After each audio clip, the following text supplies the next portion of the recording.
Ok. Vamos lá, boa tarde, galera, beleza? Muita satisfação estar com vocês. Eu queria que todos estivessem aqui de uma vez para pegarmos aí esse início. Esse início ele é muito importante.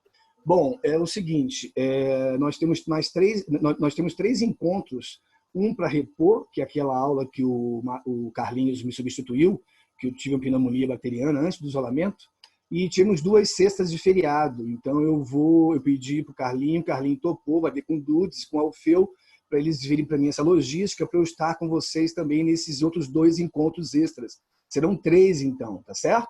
Aí nós vamos ficar em dia com nossos assuntos perfeitinho. Hoje eu vou acabar sistema endócrino, continuação, já que começamos naquela sexta retrasada no quadro, certo?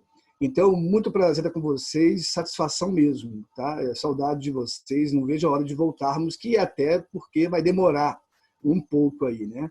Então, vamos lá. Bom, eu como gosto de fazer, e até porque a biologia está em voga mais uma vez, por conta dessa conjuntura, eu gosto de fazer, então, aquela reverência às ciências biológicas. Uma das mais importantes áreas do mundo científico mesmo, isso é fato, né? E o nosso bate-papo de hoje, ele vai ser sobre anatomia e fisiologia do sistema endócrino, continuação. Tá legal? Então vejam vocês, nós temos esses 4 pontos tópicos a discutirmos hoje. Mais um saiba mais. O primeiro agora, homeostase glicêmica e diabetes, ou seja, o equilíbrio da glicemia, normoglicemia e diabetes. Vamos lá? Então, beleza. Bom, olha só, pessoal, essa foto aqui do ápice esquerdo com a setinha para cima é porque o pâncreas, se eu descer aqui essa setinha para a direita, eu vou ter o pâncreas, aqui um pâncreas em corte longitudinal, né, igualzinho desse esquema que está aqui, ó, percebe? Então, esse esquema aqui é o Netinho, rapidão. Opa! Tá todo mundo conseguindo ver a tela dele? Sim. Sim, tá tudo certo. Beleza. Legal. Vamos lá, então. Roberto, vai lá. Para brincarmos com diabetes e a normoglicemia, ou homeostase glicêmica, ou o equilíbrio da glicemia, temos que falar de pâncreas, que é uma outra glândula endócrina. Eu vou voltar a falar da hipófise, porque lá partem 9 hormônios. Brincamos com 4 de lá. Os demais 5 vamos brincar aqui hoje, certo? Então, vamos lá. O pâncreas, ele é uma glândula anfícrina, tá? Por quê? Porque ele vai ter uma porção exócrina e uma porção endócrina.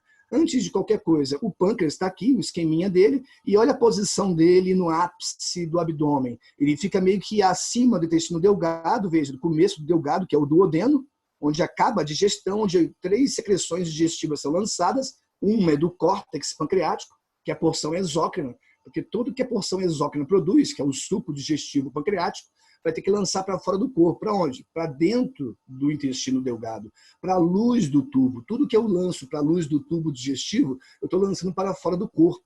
Por isso que essa porção cortical que produz o suco pancreático, cheio de enzimas, ele é uma porção exócrina. Tá? Então, aqui é um corte longitudinal do pâncreas. Aqui é a cabeça do pâncreas, o corpo do pâncreas e a cauda do pâncreas. Veja, a cabeça do pâncreas, o corpo do pâncreas e aqui a cauda do pâncreas, ok? Então, ele fica abaixo do fígado, abaixo do estômago, porém acima do intestino delgado, o início dele, que é o duodeno. Fica lá no ápice mesmo do abdômen. Aqui é o diafragma, vejam. Então, aqui para cima já é o tórax, certo? Então, olha aqui a posição do pâncreas. Então, vejam só. O pâncreas, para lançar o suco digestivo lá no duodeno, o suco pancreático, né, digestivo no duodeno, ele tem que lançar, ele produz por essas estruturas aqui na parte cortical do pâncreas, certo? Essas aqui, ó, que eu estou apontando, e aí eu vou jogar essa solução com água, bicarbonato de sódio e enzimas diversas, vamos ver rapidamente essas enzimas, nesse ducto pancreático. E aí eu vou lançá-lo lá no duodeno, percebe? E aí, ou seja, emendando com o suco pancreático, eu tenho o ducto, emendando com o ducto pancreático, eu tenho o ducto biliar, porque esse ducto vem do fígado, porque ele produz a bile com água e sais, para emulsificar lipídios, para ajudar as lipases pancreáticas a degradarem lipídios. É mais fácil degradar um lipídio separado do outro do que todo mundo junto. Então, o suco biliar, que fica armazenado na vesícula biliar, ele é lançado quando eu venho ingerir alimentos ricos em lipídios. Então, o ducto biliar com o ducto pancreático se comunicam, lançando as 2 soluções juntas aqui no canal de ODI, ODDI, ODI ou ODI. É um canal por onde eu libero no duodeno as 2 soluções digestivas. A terceira é o suco entérico, aqui da parede do duodeno que é produzido, certo? Tanto é que se eu tenho cálculo biliar e entupo esse canal de Oddi pelas pedrinhas, os cálculos biliares, eu posso ter hepatite, porque o suco biliar vai para o fígado, e posso ter pancreatite, o suco pancreático volta para o pâncreas, o que vai gerar danos e eu posso vir a óbito. Tá legal?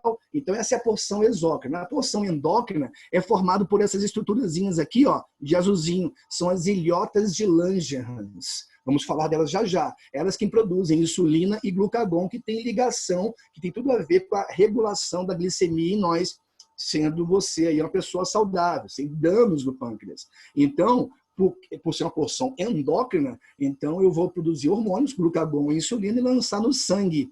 Então, ou seja, o sangue é o interior do corpo, que as glândulas endócrinas vão lançar suas secreções, como, por exemplo, uma medula pancreática. Então, o córtex pancreático, que produz o suco pancreático, a ser lançado no duodeno, é a porção exócrina. E as ilhotas de Langerhans, que estão na medula pancreática, no interior mesmo do pâncreas, eu tenho, então, a porção endócrina. Tá legal? Vamos lá, então. Olha só, gente. Bom, nenhum hormônio da hipófise vai estimular o córtex pancreático, e sim o sistema nervoso central, com as suas vias periféricas, certo? Bom, a secreção digestiva que o pâncreas, o córtex pancreático produz, vai ser lançada no duodeno pelo ducto pancreático junto ao canal de Oddi, que se comunica ali com o ducto biliar, certo? Então, qual é a composição desse suco digestivo? A gente vai ter que rever isso em digestão. Água, carbonato de sódio, certo? Lipases, que vão degradar lipídios. Por isso, a ação do suco biliar, que só tem água e sais, não enzimas, na emulsificação de lipídio é muito importante para que essas enzimas atuem direito e degrade os lipídios em gliceróis e ácidos graxos e eu possa melhor absorvê-los. Eu tenho nucleases, né, que vão degradar o quê? Ácidos nucleicos, DNA, RNA, em oligonucleotídeos ou até nucleotídeos livres, certo? Eu também tenho outros tipos de nucleases que vão degradar os nucleotídeos nos seus componentes formadores, como, por exemplo, nucleotídeo, as bases nitrogenadas solitárias, os fosfatos. Eu vou desmantelar aqueles nucleotídeos, né, que é o quê? Que é a base mais a desoxirribose mais o grupo fosfato.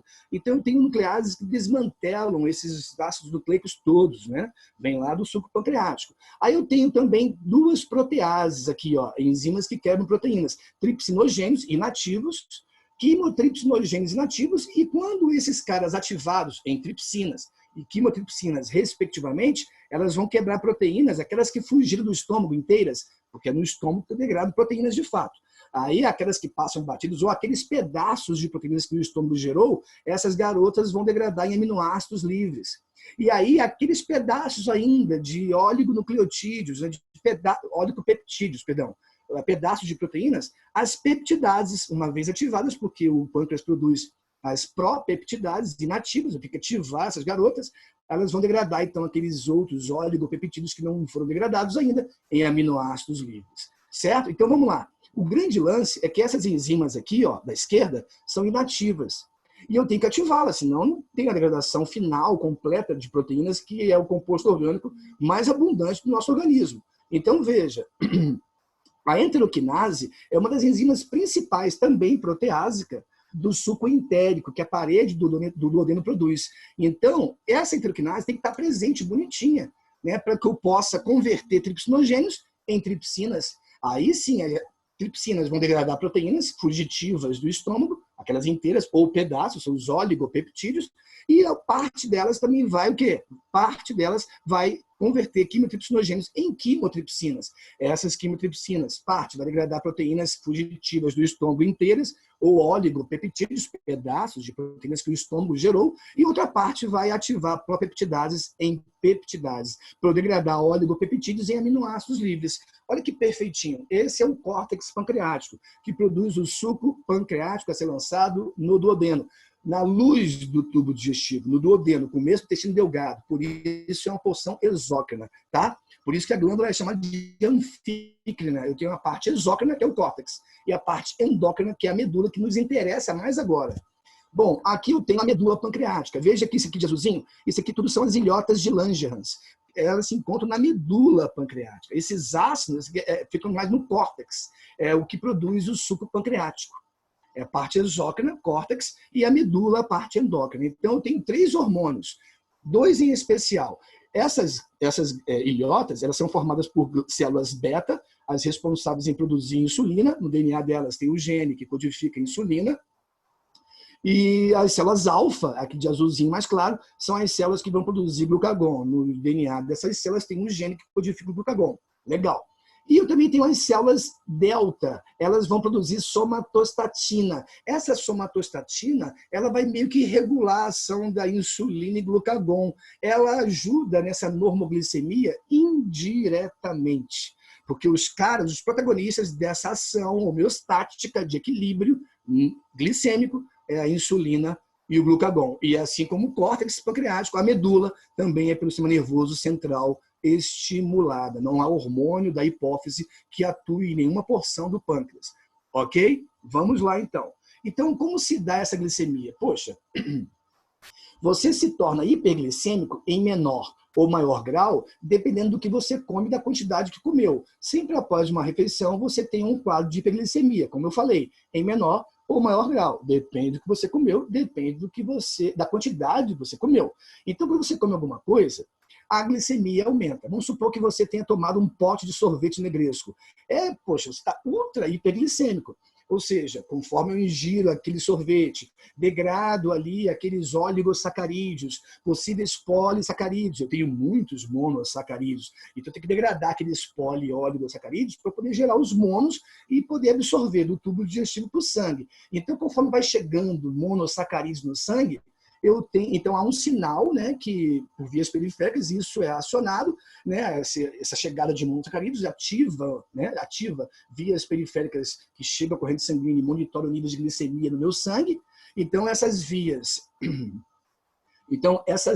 periféricas são estimuladas e mandam um sinal para o sistema nervoso central. O sistema nervoso central, então, manda um comando para a medula pancreática, as células alfa.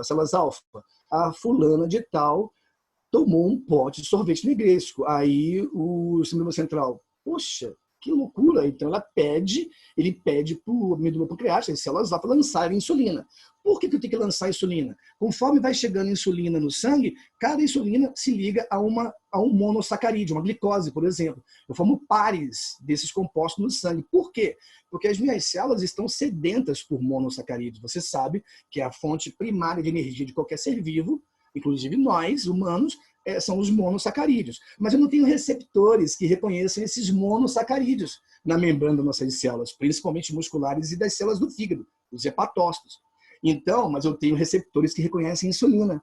Então, já que o casal está junto no sangue, eu reconheço a insulina, vem com ela que é o monossacarídeo. Esse reconhecimento molecular faz com que o monossacarídeo entre na célula. E aí eu começo os processos de geração de energia. Entro na respiração celular, com cada monossacarídeo. Olha que perfeito. Muito legal. Bom, então eu posso afirmar que a insulina é um hormônio hipoglicemiante, porque ele atua na condição de hiperglicemia. Beleza? Agora, eu não posso ficar muito tempo também hipoglicêmico. A hiperglicemia foi contornada porque se eu continuar assim, eu me encontro no quadro de diabetes. E se eu não me cuidar, eu posso vir a falecer. Diabetes não me permite coagular o sangue se eu venho me ferir. Eu posso ter amputação de parte de membros ou membros inteiros. Excesso de açúcar no sangue concentra o sangue, o coração bate muito rápido. Além de aumentar a pressão arterial, APA, o coração gera taquicardia, o que não é legal, posso gerar arritmias, uma pessoa pode falecer, posso também ter problemas, consequências semelhantes ao glaucoma, muito monossacarídeo chegando ao humor vítreo e ao humor aquoso. Lembram disso? Aí eu tenho pressão intraocular, tipo glaucoma, um tratoma, lembram? E também tem embaçamento da visão. Eu posso ficar cego irreversivelmente. Eu tenho problemas que me geram danos muito sérios que podem me levar ao óbito. Por isso que eu não posso me permitir ficar muito tempo no estado de hiperglicemia. Se eu sou saudável, isso vai ter que ser contornado. Mas se a insulina atua direitinho, eu vou me encontrar no quadro de hipoglicemia agora. Também não posso, porque eu posso ter falência de órgãos por falta de geração de energia primária. Então, a hipoglicemia também é um problema. Não é só desmaio que isso me gera. Então, aí lá vem. Vias periféricas que monitoram então, esses níveis de glicemia no sangue vão informar o sistema nervoso. O sistema nervoso, ela não come há mais de 24 horas, porque se arrependeu pelo pote de sorvete que ingeriu. Então, o sistema nervoso vai lá para o pâncreas pedir: pâncreas, para com a insulina, células beta do pâncreas, das ilhotas de Langerhans, para com a insulina, células alfa, né, que produzem insulina. Células alfa, para com a insulina, células beta, me produz agora glucagon. Glucagon, então, ou seja, caiu insulina, e agora eu estou subindo com o glucagon. Qual é o papel dele? Ele vai chegar lá no fígado, veja só, ele vai alcançar o fígado, falar, fígado, produz aquelas enzimas que você tem para degradar aquele glicogênio que você guarda pouquinho aí no fígado, para que eu possa me manter entre refeições. Então, o fígado obedece o comando do glucagon. O glucagon, então, faz com que eu tenha, induz o fígado a produzir células, a produzir as enzimas necessárias para degradar o glicogênio, então um polissacarídeo formado por muitas glicoses. Então, essas enzimas produzidas pelo fígado sob indução do glucagon degradarão, então, o glicogênio em monossacarídeos. Então, eu elevo a glicemia. Percebe que hora eu abaixo a insulina, elevo o glucagon. Agora eu vou ter que abaixar, porque já que o glucagon subiu de nível, a glicose no sangue, eu vou abaixar o glucagon e vou subir com a insulina, percebe? É um mecanismo homeostático, de equilíbrio. E isso não para e não pode parar. Aí eu te pergunto, qual é o mais importante, a insulina ou o glucagon? A insulina, tanto é que eu tenho muito mais células alfa do que células beta na medula pancreática, nas ilhotas. Eu produzo muito mais insulina pelas células alfa do que glucagon pelas células beta. Por quê? Porque a insulina eu tenho que ter, é importante. Agora, se eu não tiver glucagon sendo produzido, não há problema, com uma condição. Se eu faço uma dieta reguladinha de 3 em 3 horas todos os dias, bonitinho. Eu sei que vou manter a glicemia bonitinho. É como se eu estivesse fazendo papel do glucagon, certo? Essa é a normoglicemia, ou homeostase glicêmica, o equilíbrio glicêmico, certo? Então, a insulina atua na hiperglicemia, portanto, é um hormônio hipoglicêmico. E o glucagon atua na hipoglicemia, portanto, é um hormônio hiperglicêmico. Itens de certames. Tá legal, pessoal? Depois eu deixo que vocês façam várias perguntas que quiserem, tá legal? Vamos lá, então. Bom, agora eu venho aqui com as diabetes. Então, nós temos 5 tipos de diabetes. Essa quinta aqui só em mulheres e no DUDES. Ó, veja, gestacional, porque existem homens como o DUDES que podem engravidar. Depois eu falo por que isso. Claro que isso é brincadeira, mas existe uma teoria. Depois, se der tempo, eu comento com vocês essa teoria de gestação em homens. Bom, diabetes tipo 1 ou mellitus. Diabetes tipo 1 ou mellitus, normalmente é questão genética.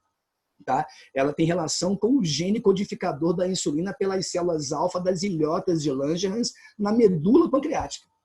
Então, o gene pode estar com problema, ou se inativar com o tempo de vida. Na segunda idade, ele pode se manifestar, ou na primeira idade, certo? Então, o gene pode estar com um problema tal que ele pode não produzir insulina nenhuma, ou produzir a insulina defeituosa, ou níveis muito basais. Então, tem que repor essa insulina. Certo? Uma dieta legal e uma reposição de insulina, aquela das injeçõezinhas e aí por diante. Então, a mellitus ou tipo 1 tem esse perfil, certo? Eu tenho lá os receptores nas células do meu corpo, principalmente nas células musculares e nas células hepáticas, que reconhecem insulina, mas eu não tenho insulina suficiente, então eu acumulo monossacarídeos no sangue, é um problema. Então, o quadro de diabetes, posso ter cegueira, dores por pressão intraocular, não coagulo meu sangue, a pressão arterial vai aumentar, o coração bate muito forte para poder lançar adiante uma coluna de sangue muito pesada, muito concentrada de monossacarídeos. Então, eu posso ter arritmias cardíacas e falecer. Então, diabetes tipo 1 é isso. A tipo 2, ele é muito complicada. Por quê? Porque eu produzo normalmente insulina, ela se liga uma insulina a um monossacarídeo, forma os casais no sangue, mas eu tenho problema na recepção da insulina, é a famosa resistência à insulina. Ou seja, eu não tenho como reconhecê-la, porque os genes se codificam nas minhas células, principalmente hepáticas e musculares, né? Entre outras, mas principalmente essas, que precisam de muito monossacarídeo, né? Então, eu não tenho, os genes que codificam os receptores para a insulina nessas células, por exemplo, eles estão com problema, é uma questão genética. Então, eu tenho com isso acúmulo não só de monossacarídeos, mas também de insulina. E isso é um problema seríssimo. Então, o único tratamento que a gente tem, assim, não o único, mas um dos mais usuais, é a dieta rigorosa, andar na linha. Senão, você vai ter problemas e vai morrer mais cedo, infelizmente. Tipo 1, 2 ou tardia. Os genes desses receptores vão se inativando com o tempo. Por isso, o perfil de resistência à insulina. Tá legal?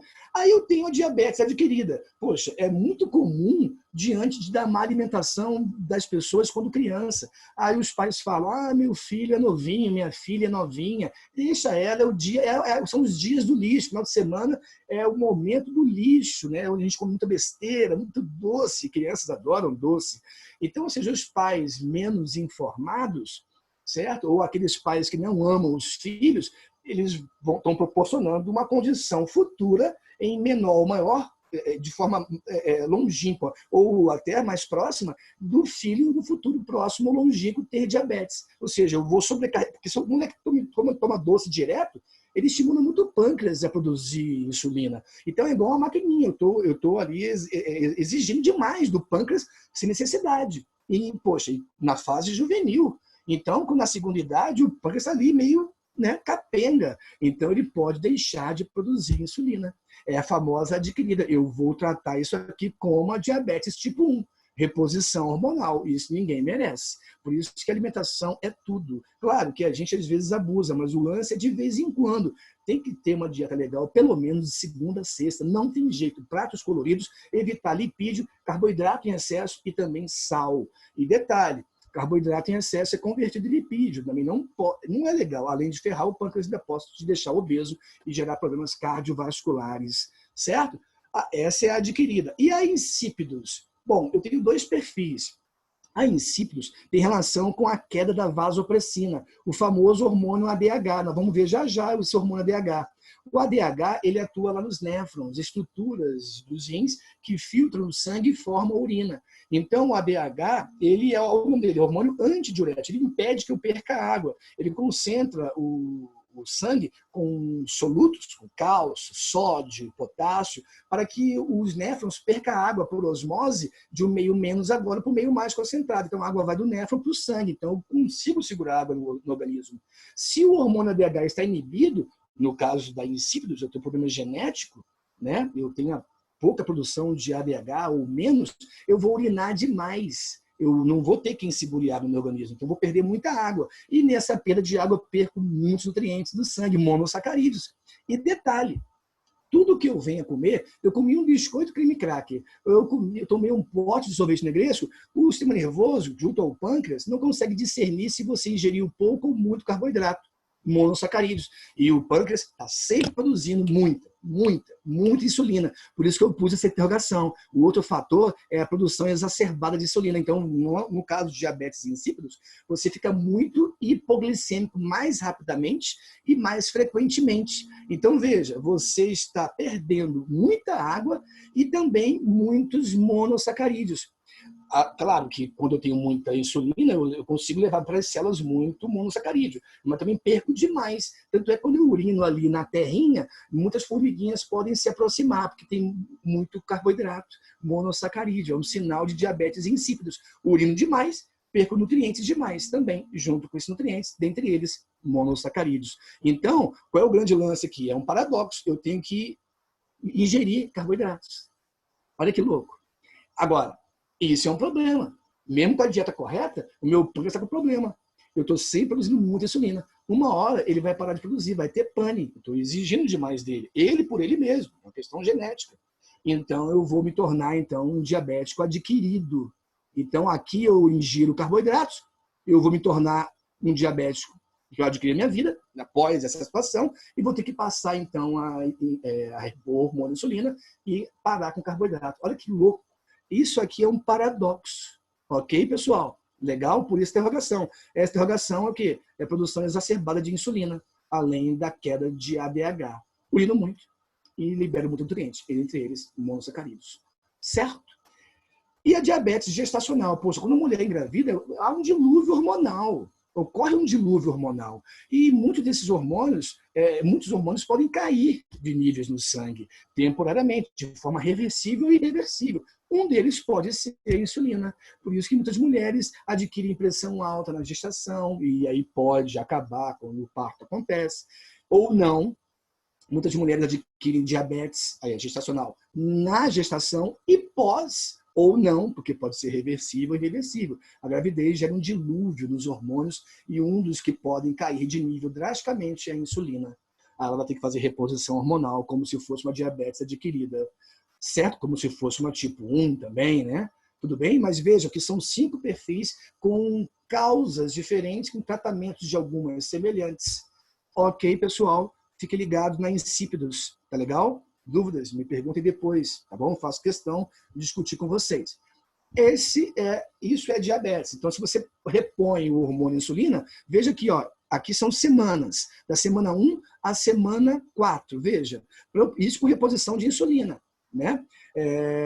Então, a pessoa que não faz tratamento, ela tem uma variação louca de insulina. E mesmo com o tratamento, com a reposição hormonal, só depois de um tempo eu normalizo para dentro da faixa ideal, que é até 190 miligramas por decilitro de sangue. Então, essa faixa verde é a faixa normal de glicemia. Então, essa faixa é onde eu posso estar oscilando com a ação da insulina e glucagon. E caso eu tenha um problema de diabetes, por exemplo, que eu tenho que fazer reposição de insulina, eu então levo um tempo, se eu for correto no tratamento, e continuar assim, aí eu levo um tempo e daqui em diante se mantém se eu estiver aí agindo corretamente com o meu tratamento de reposição de insulina. Olha que coisa mais danada. Bom, esse foi o pâncreas e os assuntos relacionados. Eu vou para o segundo tópico. Tireoide e paratireoides. Opa, hipo e hipertireoidismo, bócio endêmico, osteopenia e osteoporose. Eita, tudo relacionado principalmente à tireoide, mas as paratireoides têm relação com a tireoide. Olha só que legal, pessoal, interessante demais.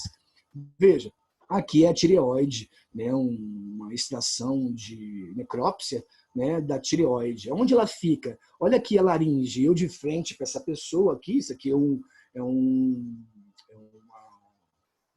técnico de necrópsia, fazendo uma autópsia numa pessoa falecida, e aqui eu tenho a laringe, olha, fica bem aqui assim, ó, a laringe, certo? A laringe aqui é peça de cartilagem, onde as cordas vocais estão aqui dentro, e aqui eu dou continuidade à laringe com a traqueia. E você pode ver que essa porção aqui, ó, que eu aponto com o cursor vermelho, é a tireoide que fica na porção anterior do ápice da traqueia, pegando ali as bases da laringe. Então ela abraça um pouco aqui, ó, a laringe junto com o ápice da traqueia, a tireoide. E atrás da tireoide, ou seja, bem aqui mais ou menos, certo? Eu tenho aqui 4 paratireoides. Olha aí, ó. Então, elas têm ligação, não só fisicamente, anatomicamente, mas também fisiologicamente. Vou te falar já já sobre isso. Tudo bem? Aqui está a tireoide, aqui estão as 4 paratireoides, nessa porção da nossa laringe, ápice da traqueia, na porção anterior. Certo? Legal. Bom, vamos lá então. A tireoide primeiro. A tireoide, ela produz 3 hormônios. A triiodotironina, tiroxina e a calcitonina. Deixa ela para depois, certo? Aqui é a interrogaçãozinha. Deixa a calcitonina para depois.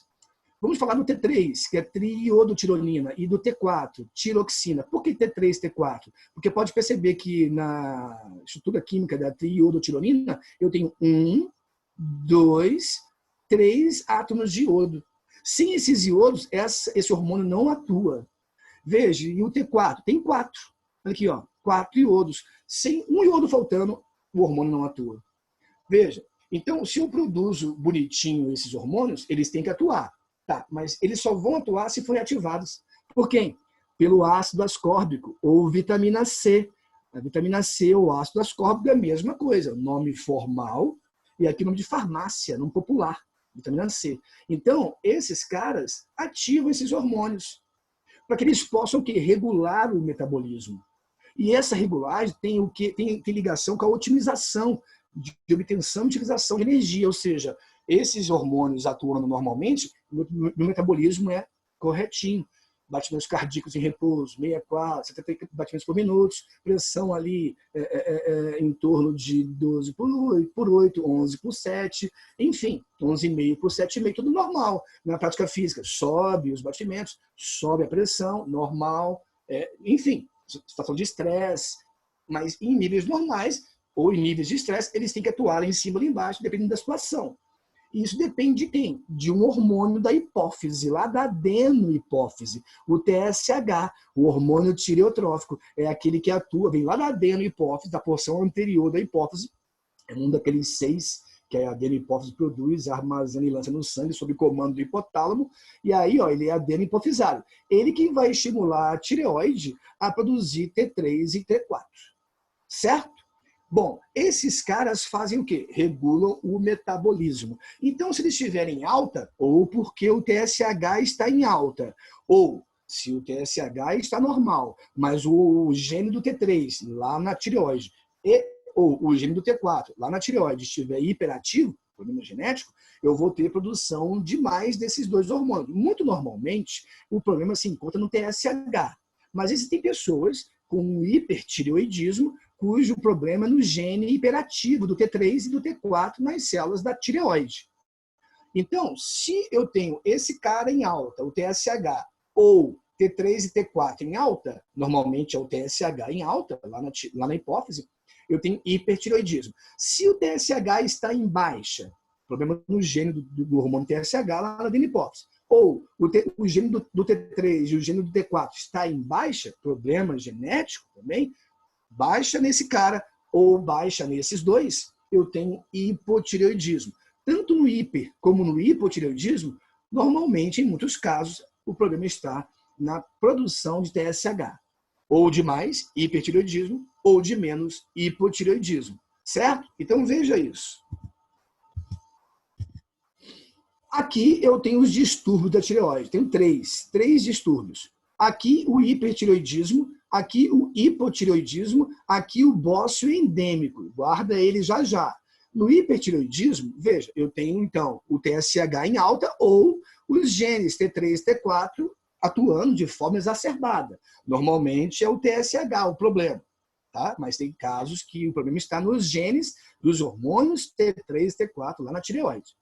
E se eu tenho esse perfil, veja, eu tenho um aumento do metabolismo, como eu já te falei. Aí eu tenho um aumento da pressão arterial, eu tenho taquicardia, o coração bate rapidaço, isso é um problema. Eu tenho hiperventilação, certo? Eu tenho sudorese, porque se eu estou com o metabolismo em alta, meu corpo está esquentando, tem que resfriar, por isso o suor, né, para eu ter aí o controle da temperatura corporal, homeostase térmica. Eu tenho perda de apetite, porque eu contraio também o tubo digestivo. E você vai ver em digestão que a fome tem a ver com o volume estomacal e com o hormônio grelina, que é o da fome. E o leptina inibe a fome. Se eu como, eu caio com a grelina, levanto a leptina, perco a fome, preenchi o estômago. Mas se você não comeu nada, tá? O estômago vazio, mas você tem hipertireoidismo, esse tubo digestivo se contrai. O estômago, por exemplo, diminui o volume. O corpo entende que você comeu alguma coisa. Então, cai grelina, sobe leptina, ou seja, você perde apetite. Olha que coisa louca. Então, tem emagrecimento por conta disso. E, no caso, também tem midríase. A pupila se dilata, quem tem hipertireoidismo. É como se estivesse numa situação de vigília. Certo? Com medo, estressado, ansioso. Olha que louco. Além disso, eu ainda posso ter um quadro típico de hipertireoidismo. Exoftalmia. Olha aí, ó, eu tenho um estímulo da contração daqueles músculos que movem o globo ocular para várias direções possíveis, aqueles músculos lisos, né, se caso eu tiver problemas neles, eu tenho estrabismo. Lembra daqueles músculos que chegam no meio da esclera? Então eles se comprimem, se contraem e aí empurram o olho para frente. É um quadro de exoftalmia. Isso pode ser curado com tratamento, né? Isso pode ser normalizado, mas o perfil exoftálmico, ele permanece. É esse olho esbugalhado, parece que vai sair da órbita, vai pular da órbita, certo? É um quadro de quem tem ou já teve hipertireoidismo. Então, eu tenho um hipotireoidismo, ou seja, uma hipoatividade da tireoide por conta da baixa atividade do TSH hipofisário, adeno-hipofisário, ou da baixa atividade dos genes do T3 e T4. Então, o metabolismo cai. Então, veja, eu tenho queda do metabolismo, queda da pressão arterial, bradicardia, coração bate bem devagarinho. Também tenho o quê? Hipoventilação, respiro devagar, oxigênio não corretamente o meu organismo, porque a ventilação, inspiração e expiração não vai ser como se deve. Eu vou ter indisposição, com certeza. Então, tudo aquilo que eu como, eu não gasto energia daquilo que eu como, que eu ingiro. Então, eu tendo a ganhar peso, né? Tendo a obesidade. E, além disso, eu desestimulo o peristaltismo do tubo digestivo. Então, eu posso ter constipação intestinal, a famosa prisão de ventre, Eu posso ter, então, dificuldade de fazer, né, o número 2, por exemplo. Então, veja bem, as consequências do hipertireoidismo são semelhantes àquelas de pessoas sob uso de drogas estimulantes, como cocaína. E isso já foi item de certames. As consequências do hipotireoidismo são semelhantes àquelas de pessoas sob o uso de drogas depressoras, como álcool. Por exemplo, medicações para dormir, como Valium, são os barbitúricos, né? aquelas drogas em forma de comprimido, no caso aí, aquelas listas, como Valium, né? Que a pessoa que tem insônia toma esse tipo de medicamento. Então, as consequências dessas drogas, cocaína e depressoras, estimulantes, depressoras, são semelhantes às consequências desses dois quadros de danos na tireoide. Certo, galera? E aqui eu tenho bócio endêmico. Ah, só uma coisinha. Perceba que essa moça, essa mulher, ela tem um perfil mais emagrecido, concorda? Olha essa pessoa aqui, ele tem um perfil mais obesinho. Então, aqui é um quadro de aqui é um quadro de hipertireoidismo, certo? Ambos podem ter bócio, porque aqui eu produzo demais T3 e T4, ou por estímulo do TSH demais na glândula, ou por estímulo demais do T3, do gene do T3 e do T4. Então eu acumulo muito desses hormônios na tireoide. Além, é claro, a glândula não lança no sangue só os dois hormoninhos, lança os hormônios numa solução coloidal. Então eu acumulo solução coloidal com os hormônios da tireoide, por isso o bócio normal, ou papeira, também chamado. E por que eu tenho bócio ou papeira aqui no hipotireoidismo? Porque, poxa, o Humberto, o TSH está em baixa, então eu estimulo pouco a tireoide. Né? O T3 e T4 está em baixa. Então, poxa, eu estou lançando menos hormônios na corrente sanguínea. Mas como o problema, muitas vezes, no TSH, então se eu estimulo pouco a tireoide a produzir os hormônios, a produção de substância coloidal não para. Então o que eu tenho aqui no bócio do hipotireoidismo é o acúmulo de solução com compostos coloidais, certo? Uma solução coloidal. Aqui eu tenho quase nenhum hormônio. Porque se ele está em baixa, o TSH produz menos T3 e T4. Mas se está em baixa, ele estimula pouco a tireoide a produzir hormônios, mas a solução coloidal continua normalmente a ser produzida. Então, ela que vai se acumulando aqui. Eu posso ter bócio ou papeira no hipotireoidismo, sim. Certo? E aqui no bócio endêmico, veja só os perfis. Crianças. Aqui, ó, aqui são crianças africanas. Bom, lá normalmente a alimentação é muito precária em muitos locais, muitos países, muitas regiões de muitos países. Então, o iodo ele tem que estar presente na dieta. Nós temos várias fontes de iodo, como, por exemplo, carnes brancas, peixes diversos, frutos do mar, cenoura tem iodo, entre outros vegetais. E esse pessoal não tem acesso a uma dieta correta.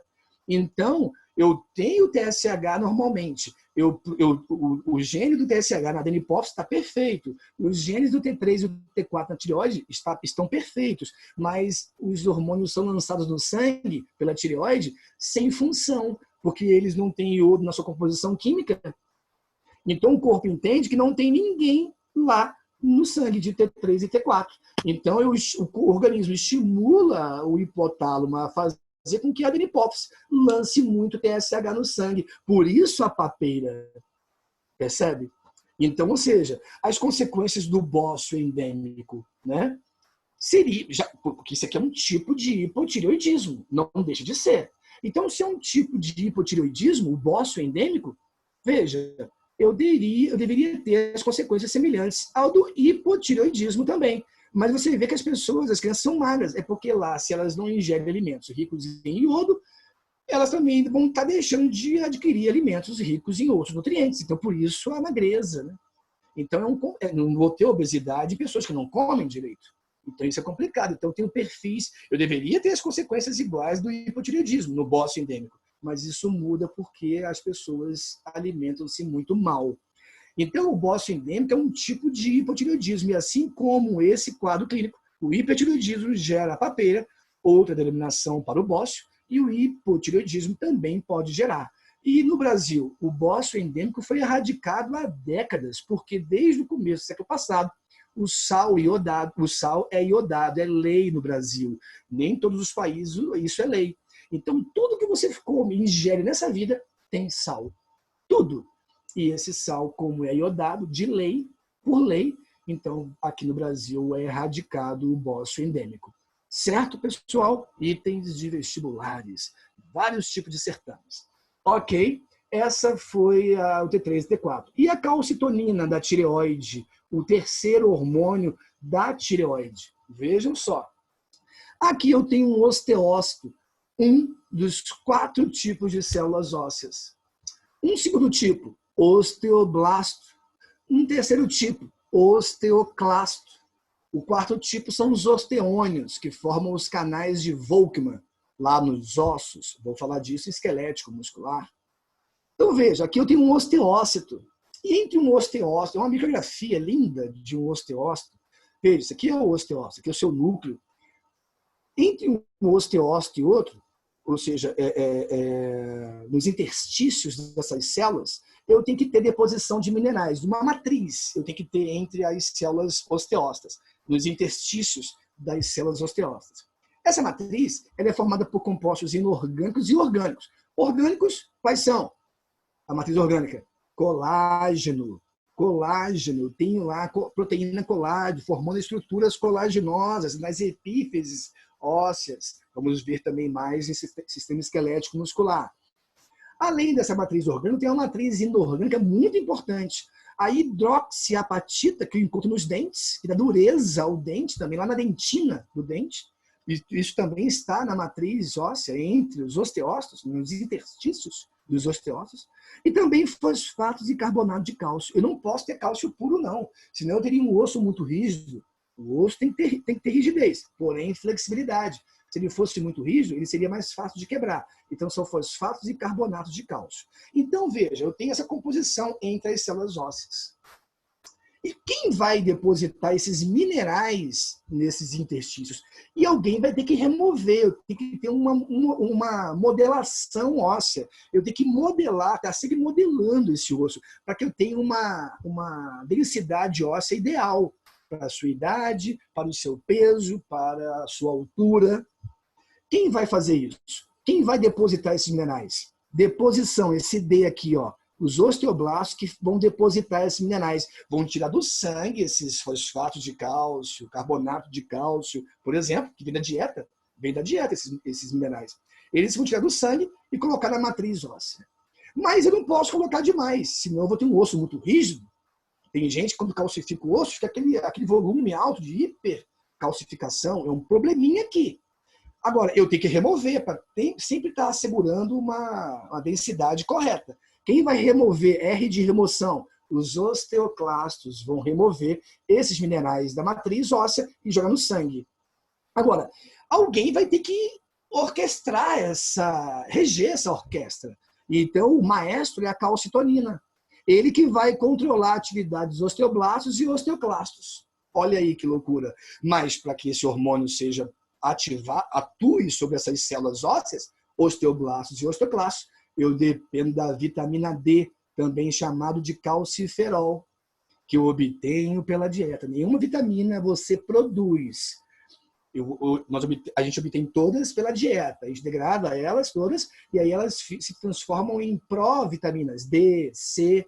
Aí no meu organismo eu reconstruo elas. É diferente de produzi-las. Certo? Então olha que perfeito, olha que só que jogada perfeita. E se esse hormônio calcitonina estiver em queda, ou seja, lá na tireoide, o gene que codifica no DNA das células tireoides, esse hormônio, se ele estiver com hipoatividade, eu vou ter então osteopenia. Não vou regular a ação desses 2 tipos de células ósseas direitinho, e aí eu vou ter perda de densidade óssea, muito comum em idosos, por exemplo. Ou pessoas que têm uma dieta ruim ou questões genéticas, certo? Olha só. Agora, eu também posso ter um quadro de osteopenia se eu tiver carência de vitamina D quando adulto. Quando criança, eu sem vitamina D na minha dieta, eu tenho raquitismo. No adulto, eu posso ter osteopenia. E vitamina D eu encontro muito em ovos, muitos vegetais, leite, derivados e aí por diante. Certo? Então, guarde. Problema na calcitonina, principalmente, é aqui. Eu venho ter quadro de osteopenia, perda de densidade óssea. É um pré-requisito para a osteoporose. Ok? Então, vamos lá. Vamos continuar. Agora eu tenho a relação da tireoide com as paratireoides. Veja, calcitonina da tireoide, a relação dos dois tipos de glândulas endócrinas tem a ver com o hormônio calcitonina da tireoide e com o paratormônio das paratireoides. É o hormônio fundamental produzido por essas 4 glândulas paratireoidianas. Veja, qual é o papel do paratormônio? Regular no sangue níveis ideais daqueles minerais, fosfatos de cálcio, carbonato de cálcio, que eu obtenho pela dieta. Se esse paratormônio está em baixa, o gene lá do DNA das células das paratireoides está hipoativo para o paratormônio, eu vou ter pouco paratormônio nenhum. Então, aqueles minerais que vocês acabaram de ouvir, né, de conferir, eu ingiro pela dieta, aqueles minerais, se não tiver o paratormônio no sangue para mantê-los ali em níveis ideais, eles caem de nível rapidamente porque eu perco pela urina. Então, se o paratormônio não estiver presente no meu sangue em níveis ideais, eu perco esses minerais, fosfato de cálcio, carbonato de cálcio, pela urina. E aí me vem o metabolismo. O metabolismo, ele precisa de cálcio para que a gente contraia nossos músculos, vamos ver em sistema esquelético muscular. Precisa de cálcio também para gerar impulsos nervosos, além dos principais, sódio, cloro e potássio. Eu preciso de cálcio para coagular meu sangue. Sem cálcio, eu não tenho coagulação sanguínea. Então, o nosso organismo precisa de cálcio, esses fosfatos, carbonato de cálcio, não só para manter a rigidez e densidade óssea do meu sangue, mas para outros fins metabólicos, itens de vestibulares. Outra coisa, quando o paratormônio está em baixa, a calcitonina ela passa a ficar de braços cruzados. Então, para ela atuar, também depende do paratormônio presente. Por quê? Porque se não tivesse minerais no sangue, porque está em queda o paratormônio, o metabolismo vai chegar lá nos ossos e falar assim, ô calcitonina, por que vocês estão de braços cruzados? Olha lá, o osteoblasto e os osteoclastos na rede, relaxando, tomando água de coco, na sombra. O que está vendo? Aí a calcitonina, olha, metabolismo, eu não vejo o paratormônio há muito tempo. Aí o metabolismo, sério? Por isso não tem cálcio no sangue? Fosfatos, carbonatos de cálcio? Aí a calcitonina, por isso. Aí o metabolismo, o calcitonina, dá licença. Aí a calcitonina, o metabolismo, você vai onde? Eu vou ter que ir aos ossos, tirar esses minerais de lá para que o Humberto possa contrair seus músculos, para que ele possa coagular seu sangue e cicatrizar ferimentos, para que ele possa gerar impulso nervoso. Ele morre. Olha que importante. Então, a osteopenia, que é a queda do hormônio calcitonina, é um quadro prévio à osteoporose, que se deve à queda de paratormônio. Então, veja isso. Então, aqui eu te mostro, nessa imagem, uma homeostase, uma ação de estímulo, veja, por parte do paratormônio, nos ossos também atua na concentração dos vasos que circulam os néfros dos rins. O paratormônio também contribui com isso, né, com regulagem de pressão indiretamente, e também na reabsorção de cálcio, de vitamina D, para que o cálcio seja então também absorvido, porque muitos minerais, para serem absorvidos, dependem de vitaminas da minha dieta. E o contrário também vale. Para que eu possa absorver muitas vitaminas, eu preciso de certos minerais na minha dieta. Então, olha como é que a dieta é muito importante. Prato colorido. Entendeu? Então, aqui eu mostro uma reação antagônica do paratormônio, estimulando, olha o sinal de mais, e a calcitonina, inibindo, para que eu tenha uma homeostase desses níveis de cálcio no sangue também, e nos ossos, e nos vasos dos néfrons dos rins, e também lá nos vasos capilares, quanto à absorção desses minerais por parte do tubo digestivo, em especial nos intestinos. Olha que legal. É um mecanismo aqui, ó, homeostático, de equilíbrio, a ação dos dois bonitinhos, calcitonina, paratormônio, eu tenho, então, esse perfil todo regulado. Olha como é que os nossos hormônios são importantes. O sistema endócrino é muito importante. Olha aqui que legal. Aqui eu tenho um osso normal. Aqui já um quadro de osteopenia, nessa segunda imagem da esquerda para a direita. Ó, densidade normal, osteopenia e aqui osteoporose. Vejam. E aqui um quadro severo de osteoporose. Então, uma pessoa muito comum na terceira idade tem osteoporose, ela bate o fêmur numa mesa devagarinho e pode rachar, trincar, quebrar aquele fêmur. E por que a gente tem mais cuidado com as vovós do que com os vovôs? Porque as vovós entram na menopausa. Raros os homens que entram na andropausa. que é quando o homem para de produzir o hormônio masculino e por diante. A mulher, por ter as ovobônias, aquelas células que realizam meiose para gerar sua gameta, você nasce pelas contadas, então elas acabarão um dia da puberdade em diante. Quando elas acabarem, eu não tenho mais como produzir gametas nas mulheres. E elas não vão mais ovular nem menstruar. E esse perfil gera um dilúvio hormonal também. E um dos hormônios que mais caem nas mulheres em menopausa, é o paratormônio. Por isso, a osteoporose comum em terceira idade, as mulheres terceira idade. Mesmo com a reposição hormonal e de cálcio, e a densidade óssea, a doença pode não ser completamente regulada, ela pode permanecer em menor ou maior grau ou ser estabilizada, depende muito do organismo. Olha que coisa louca, por isso o cuidado maior das vovós não caírem do que os vovôs. Ok? E por fim, a nossa... Não, ainda temos as suprarrenais. Vamos ver aqui o horário. 5h20. Posso continuar, Dudes? 5h25, mais precisamente, né, filho? Isso, 5h25. Você precisa de quantos minutos? Me dá mais 10. Tá tudo bem pra galera aí? Pessoal, topa? Claro. Bora. Tá tudo bem até aqui? Estão gostando do bate-papo? É muita informação, né? Aí que tá. Então. Ó, é muita informação, mas vocês depois não deixam de pegar essa aula gravada. E aí vocês vão brincando, pausa, play, pausa, play. E aí, dúvidas, mandem para mim. Eu peço mesmo que mandem. Vamos discutir mais fora daqui. Entendeu? Tem alunos que me mandam altos e-mails. O Marcelo, inclusive, foi o último.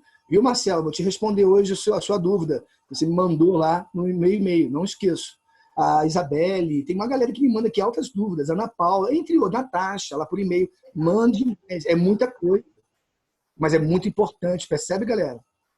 Tudo bem? Beleza. Mas que é interessante, não é? Demais. Muito louco, nosso organismo é complexo. Eu estou tentando aqui facilitar a vida da galera. Claro, é muita informação, mas é fundamental, pessoal. Vai por mim. Você vai matar a paulada cada item de paz, Enem, vestibular, o que for. Te garanto, eu te garanto. Vamos continuar então? Vamos lá então, suprarrenais e pineal. Aqui é rapidinho, prometo. O pior já passou. Agora 10 minutinhos. Olha só, suprarrenais. São duas imagens.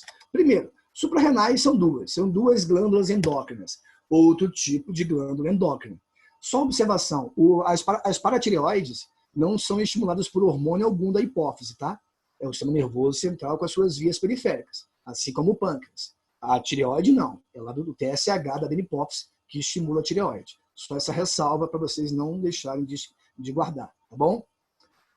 Vamos lá, as adrenais. Elas parecem chapeuzinhos de cangaceiro, uma sobre cada rim. Olha aqui, ó, 1, 2. E assim como o pâncreas, tem o córtex e a medula.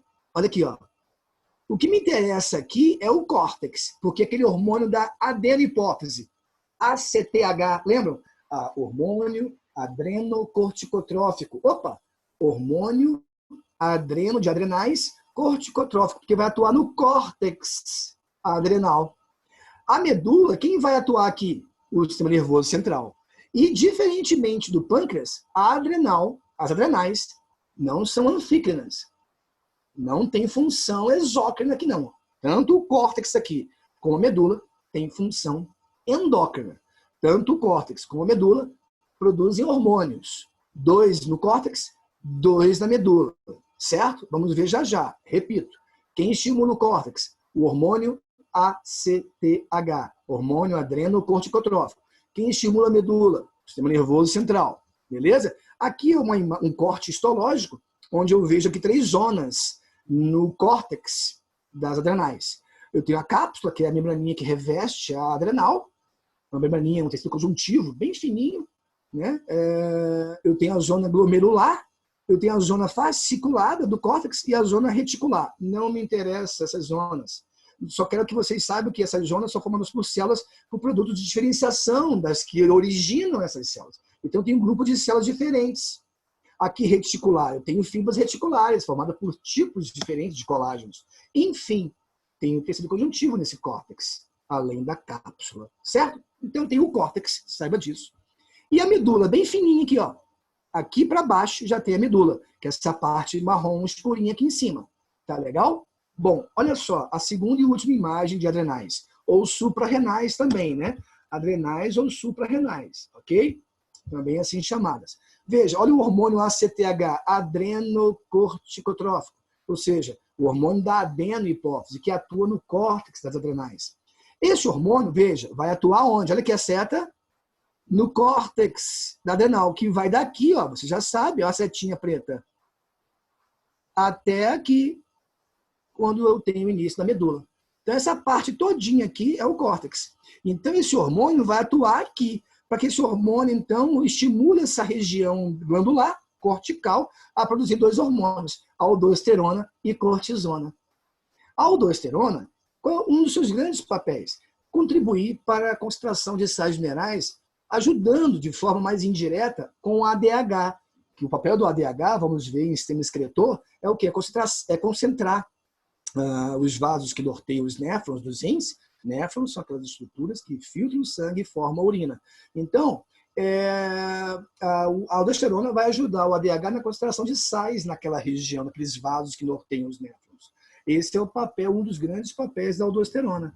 E a cortisona, cuja derivados desse hormônio me produz os anti-inflamatórios. Ou seja, a cortisona, o cortisol, é um hormônio cortical das adrenais que mantém o meu corpo sem inflamações.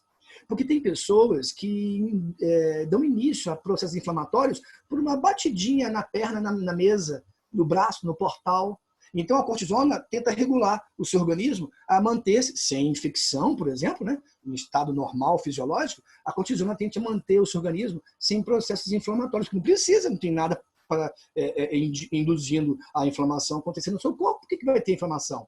Então, a cortisona mantém regulado ali, ó, os níveis não inflamatórios. Muito legais esses hormônios.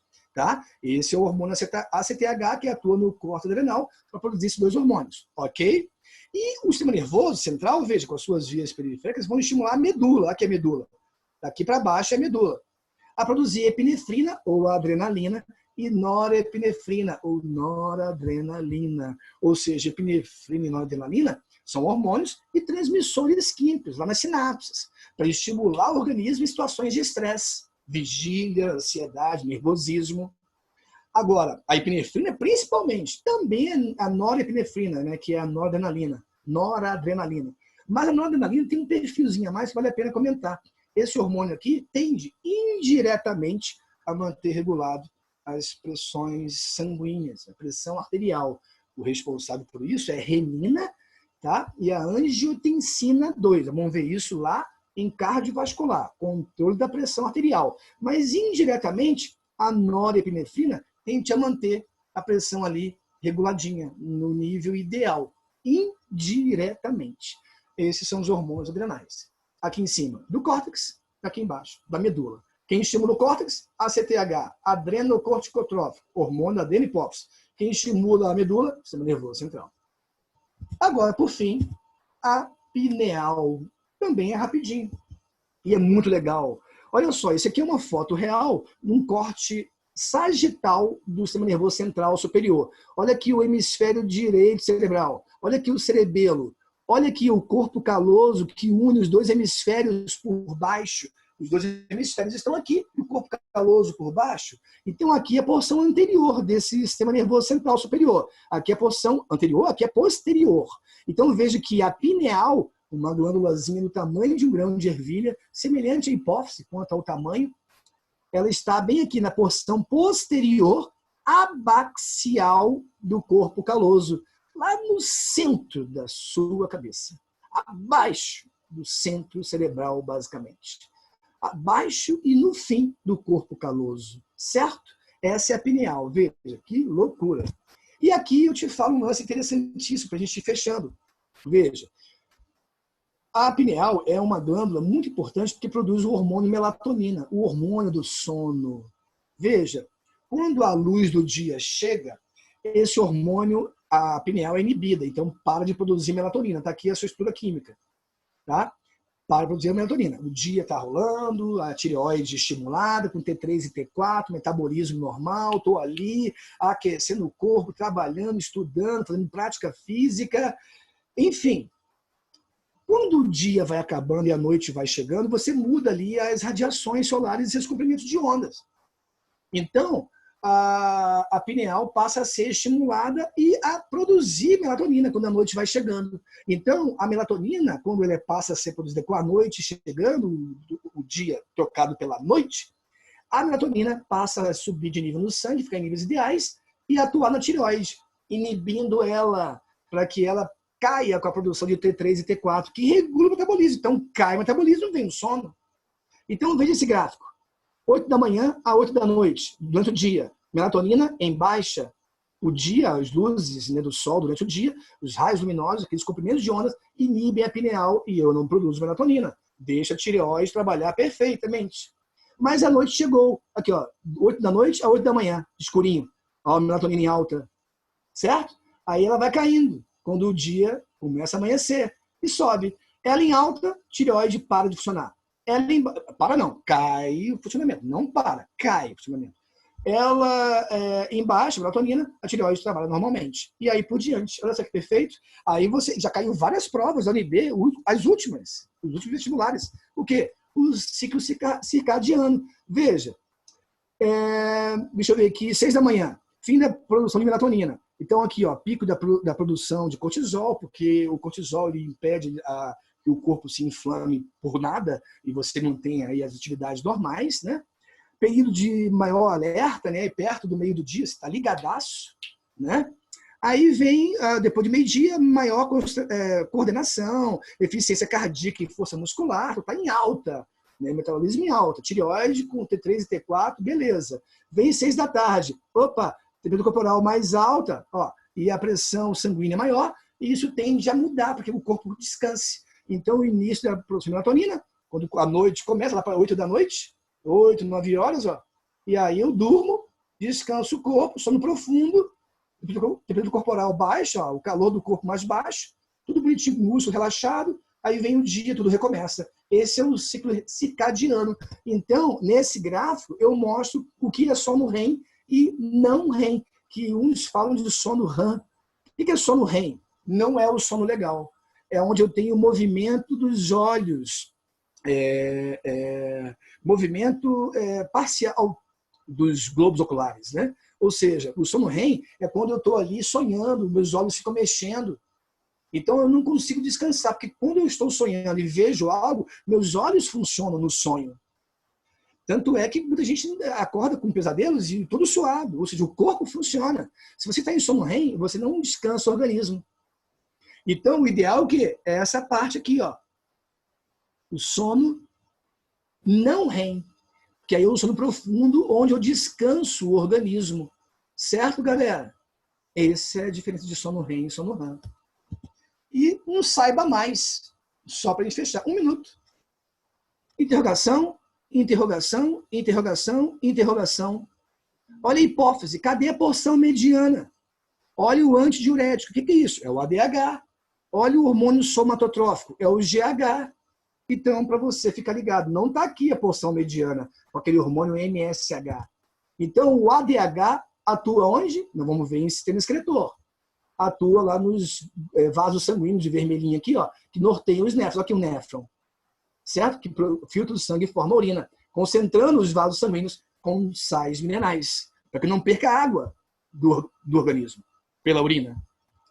O GH, nós vamos ver também lá em sistema esquelético muscular, ele atua desde a neurulação, quando começa a organogênese, quando os 3 folhetos embrionários passam a diferenciar-se nos órgãos e sistemas do meu organismo. E aí o AGH passa a atuar aqui no sistema esquelético, para que eu possa crescer e desenvolver até certo ponto. Tanto é que o GH em nós hoje, ele é basal. Aí se você tem um GH basal quando adulto e passa a ingerir GH para malhar e ficar fortinho, aí isso é agora caracterizado como um anabolizante. Não vamos falar disso em sistema esquelético muscular.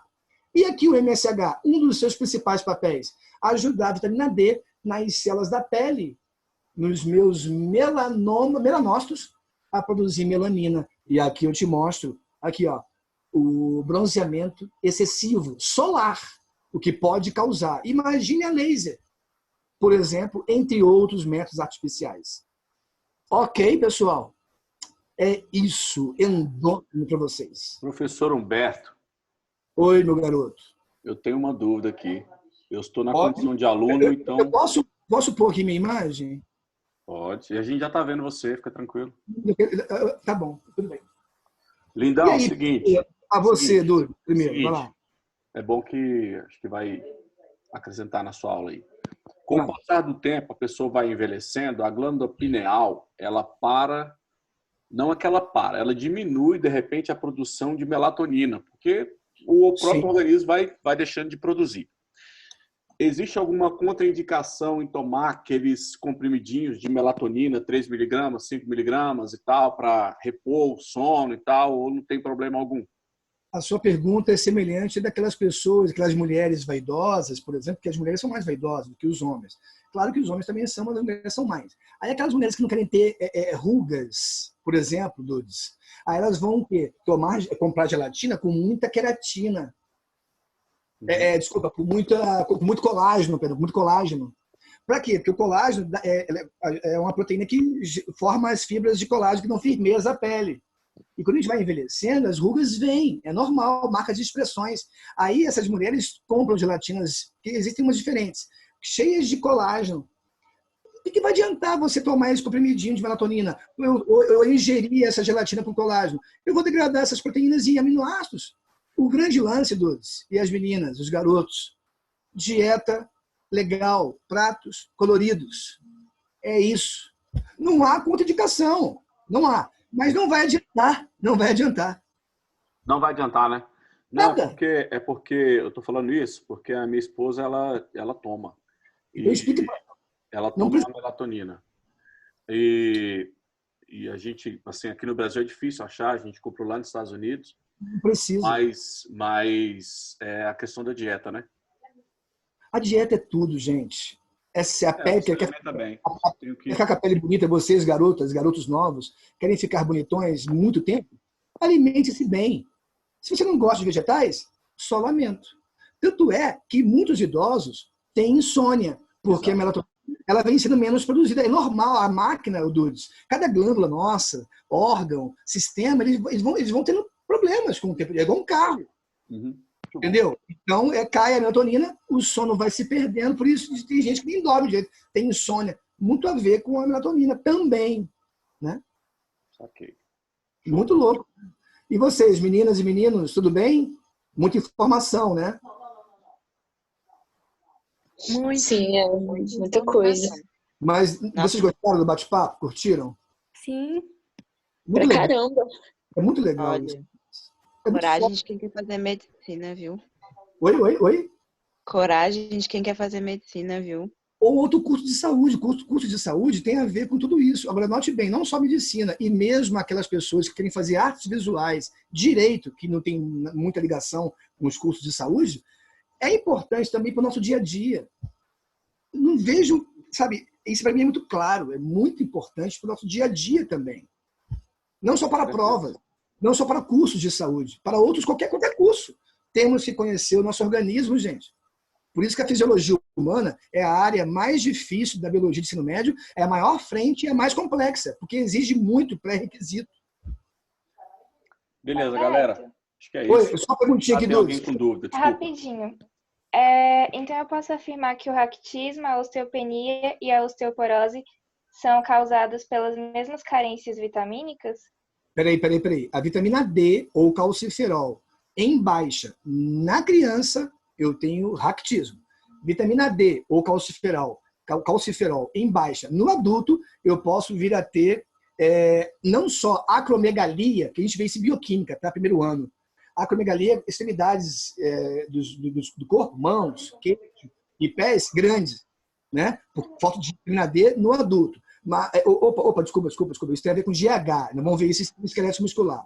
Peraí. A vitamina D em queda na criança, raquitismo. Vitamina D em queda no adulto, eu contribuo para a osteopenia. Osteopenia se deve principalmente à queda de calcitonina da tireoide. E osteoporose se deve à queda de paratormônio das paratireoides. Tá? Só uma coisinha. Acromegalia, GH, eu vou ver isso lá em esquelético muscular. Tá? Beleza, obrigada. Ok, Chuchu. Alguém mais? Gente, me mande e-mail, por favor. E um abraço a todos. Viu, Dudes? Valeu. Valeu, Obrigado, queridão. garotas. Aguardo vocês.